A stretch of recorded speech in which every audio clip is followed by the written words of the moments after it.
Pessoal, dando continuidade aqui ao nosso bate-papo sobre esses direitos e deveres individuais e coletivos, aparece pra gente o parágrafo 2º do artigo 5º, né? E ele traz a seguinte recomendação. Os direitos e garantias expressos nesta Constituição não excluem outros decorrentes do regime e dos princípios por ela adotados, ou dos tratados internacionais em que a República Federativa do Brasil seja parte. Bom, o que a gente extrai dessa leitura desse nosso parágrafo 2º? Primeiro ponto importantíssimo. Grifo que os direitos expressos nesta Constituição não excluem outros. Não excluem outros. O que a gente mata aqui? Na realidade, a nossa Constituição traz uma cartilha enorme, extensa de direitos, mas o texto constitucional não esgota o assunto. Nem todos os direitos são previstos na Constituição. Obviamente, a Constituição traz muitos direitos, mas não traz todos os direitos. Essa é a recomendação principal que a gente tira daqui. E nessa linha de raciocínio, concluímos que essa lista de direitos apresentada na nossa Constituição é uma lista exemplificativa.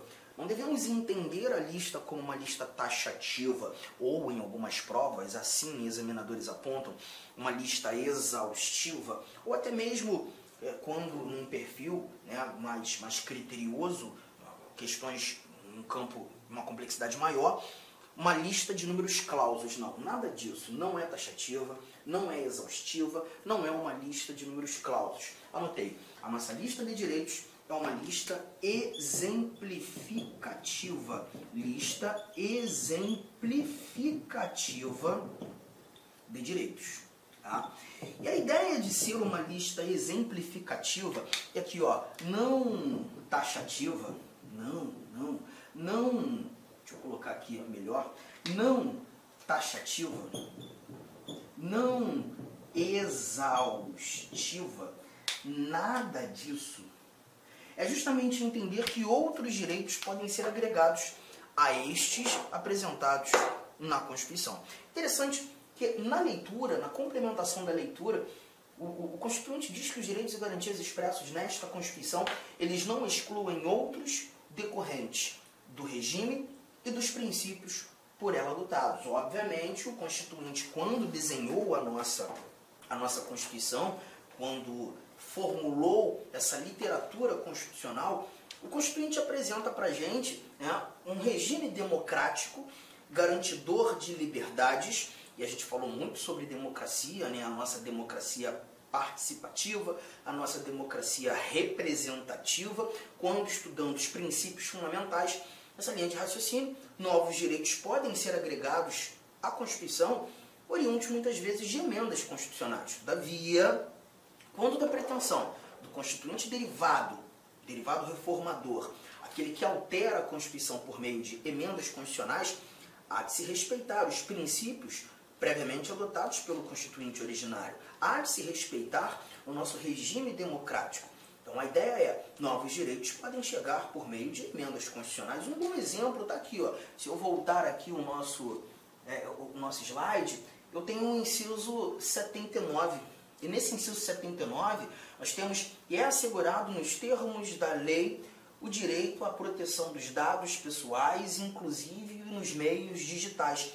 Esse inciso 79 não é uma redação original da Constituição de 88, assim como o 78. Né? A todos no âmbito judicial e administrativo são assegurados a razoável duração do processo e os meios que garantam a celeridade de sua tramitação. Então a gente verifica nessa linha aqui, essas informações, que a proteção de dados, direito fundamental, e a razoável duração dos processos, sejam eles processos judiciais, sejam eles processos administrativos, foram orientações inseridas por meio de emendas constitucionais. O 79, inclusive, é muito recente, né? A gente viu o inciso 79 surgindo no início do ano de 2022, para você perceber, né, a importância de encontrarmos essas recomendações. E isso simplesmente afirma ou reafirma termos uma lista exemplificativa. Nem todos os direitos estão na Constituição, novos direitos podem ser inseridos por meio de emenda. De novo, mas importante levarmos em consideração os princípios, os preceitos, o regime adotados pelo Constituinte originário. Mas para mim essa parte nem é a mais importante. Sim, essa interpretação é importante, mas não é a mais importante que a gente consegue matar, tendo como parâmetro o parágrafo 2º. Para mim esse ou em diante aqui é algo muito importante, quando a gente verifica que novos direitos podem também ser agregados por meio de tratados internacionais em que a República Federativa do Brasil seja parte. E aí a gente leva em consideração que o Brasil é signatário, sim, de vários tratados internacionais que versam sobre direitos humanos. Os direitos humanos. Olha, é muito importante nós levarmos em consideração o que seria direitos humanos, ou o que seriam os direitos humanos. Muita gente tem uma dificuldade muito grande, a gente visualiza no dia a dia, no cotidiano, né, o pessoal falando sobre direitos humanos de uma maneira um tanto quanto informal demais, ou até mesmo de forma discriminatória, não sei se seria a melhor palavra, mas isso acontece muitas vezes pelo fato de não saberem genuinamente o que são direitos humanos. E aí a gente lembra de uma coisa, quando nós estudamos princípios fundamentais, o primeiro título da Constituição, quando nós conversávamos sobre os fundamentos da República Federativa do Brasil, aqueles 5 incisos que estão no artigo 1º, o terceiro fundamento da República Federativa do Brasil, a dignidade da pessoa humana. Eu aproveito esse momento justamente para trazer a primeira anotação que entra em seu caderno. O princípio da dignidade da pessoa humana, nós já havíamos falado isso, é o princípio basilar dos direitos fundamentais. É o princípio basilar dos direitos fundamentais. E quando nós falamos desses direitos fundamentais, aparece a dignidade da pessoa humana.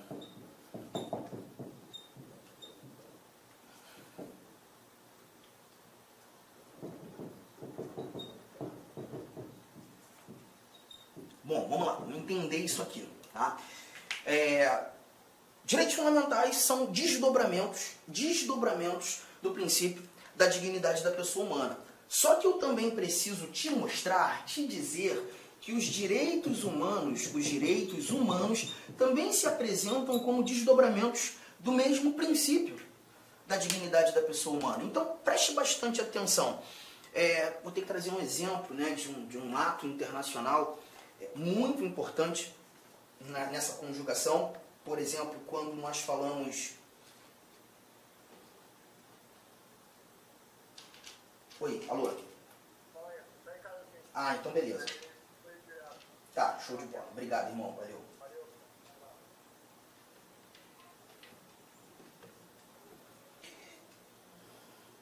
Tratar da Declaração Universal dos Direitos Humanos. A Declaração Universal dos Direitos... Eu vou voltar à parte dos direitos fundamentais. Espera aí.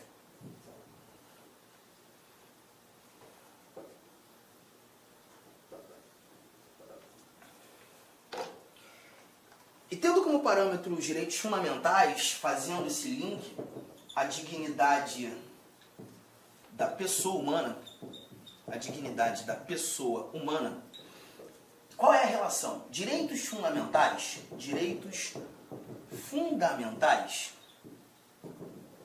são desdobramentos desse princípio. Tudo bem? Até aqui? Só que eu também preciso te dizer que os direitos humanos também se apresentam como desdobramentos desse mesmo princípio. Eu vou ter que trazer um exemplo de um ato internacional muito importante no nosso cotidiano, né, que é a chamada Declaração Universal dos Direitos Humanos. Essa Declaração Universal dos Direitos Humanos foi o primeiro ato internacional sobre essa ramificação de direitos humanos, um ato que buscou efetivamente internacionalizar direitos humanos. Esse ato nasce 3 anos após a criação da ONU, pela Assembleia Geral das Nações Unidas, precisamente no dia 10 de dezembro de 1948, em Paris. E ali a gente encontra 30 artigos nessa Declaração Universal dos Direitos Humanos. 30 artigos. Bom, vamos lá, vamos entender isso aqui. Dentre os artigos nós temos liberdade de locomoção, nós temos liberdade de credo religioso, vedação à tortura, falamos sobre remédios constitucionais, temos informações sobre direito de propriedade, sobre direito de nacionalidade, fala sobre educação, fala sobre direitos políticos. Então você percebe que na conjuntura da Declaração Universal dos Direitos Humanos, os exemplos que eu citei aqui são exemplos que também encontramos na Constituição, na nossa Constituição de 1988.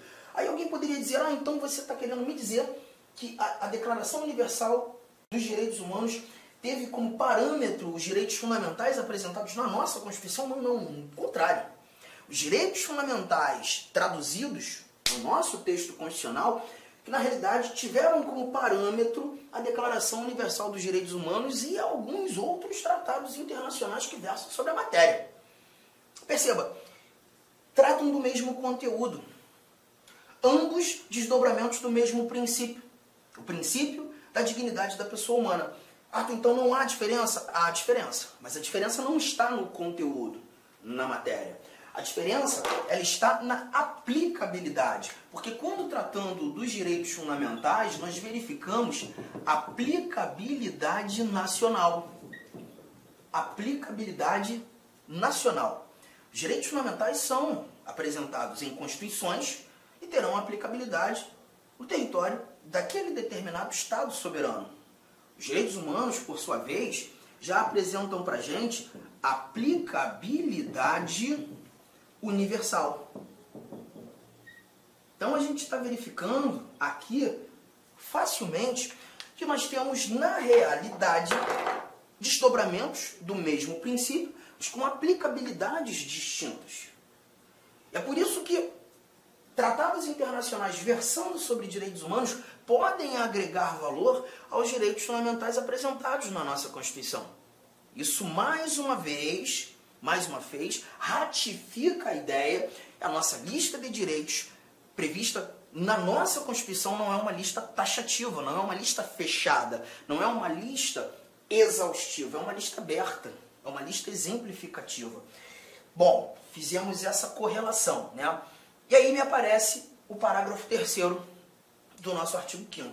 Queria que você anotasse essas informações são extremamente importantes para todos nós. Só que o parágrafo 3º vem e traz mais alguns valores sobre esses mesmos tratados internacionais sobre direitos humanos. Olha o que nós encontramos aqui. Parágrafo 3º. Os tratados e convenções internacionais sobre direitos humanos que forem aprovados em cada casa do Congresso Nacional, 2 turnos, 3/5 dos votos dos respectivos membros serão equivalentes às emendas constitucionais. Perceba que o parágrafo 3º, ele traz para a gente os tratados internacionais tendo que passar por uma aprovação, por uma confirmação do nosso Congresso Nacional. Bom, nitidamente, na interpretação, nós verificamos que os tratados internacionais eles não são criados pelo nosso legislador, pelo nosso poder legislativo, mas eles devem ser confirmados pelo nosso legislador, pelo nosso poder legislativo. Aí eu te lembro um detalhe, não faz parte desse conteúdo nesse momento, mas quando nós estudamos as competências do Presidente da República, artigo 84, inciso 8º, nós encontramos que compete privativamente ao Presidente da República celebrar tratados e convenções internacionais, Presidente agindo como chefe de Estado, representando a soberania da República Federativa do Brasil, sujeitos a referendo do Congresso Nacional. E aí a gente vem mais uma vez para o quadro para fazer mais uma anotação. Essa anotação aqui, ó, as equiparações dos tratados internacionais. Cuidado com esse bate-papo, isso aqui é extremamente relevante para a gente. Começa assim, ó. Em regra geral, os tratados internacionais... Olá, meus amigos, minhas amigas, eu sou o professor Lac. Inicialmente eu peço licença para vocês, eu peço desculpa, pois eu interrompi os seus estudos, mas o propósito desse vídeo no YouTube ele é para divulgar o nosso trabalho, para que o aluno se depare com os nossos professores, com a nossa metodologia. Papo sério, esse curso nosso aqui é super atualizado, ele é ponto a ponto do edital. Esse curso aqui você pode ter absoluta certeza que aqui você vai conseguir adquirir todo o conhecimento necessário suficiente para aprovação. Essa aula representa apenas 30% da aula, 30% da aula. Se você quiser assistir os 70% restante, quer ter o PDF dessa videoaula, se você deseja ainda, tá? Deseja ainda estudar pelo nosso Personal Coach, que é a nossa metodologia, investimento, olha só, super promoção, não tem desculpa, apenas uma parcela de R$ 159,90. Vai ser o seu melhor investimento, vai ser um excelente custo-benefício, a aprendizagem que você vai ter. E, como disse, aqui tem um conteúdo necessário para que você seja aprovado no concurso do Tribunal de Justiça do Estado de São Paulo para o cargo de oficial de justiça. Então, espero vocês aqui na LAC. Valeu! Tchau, tchau!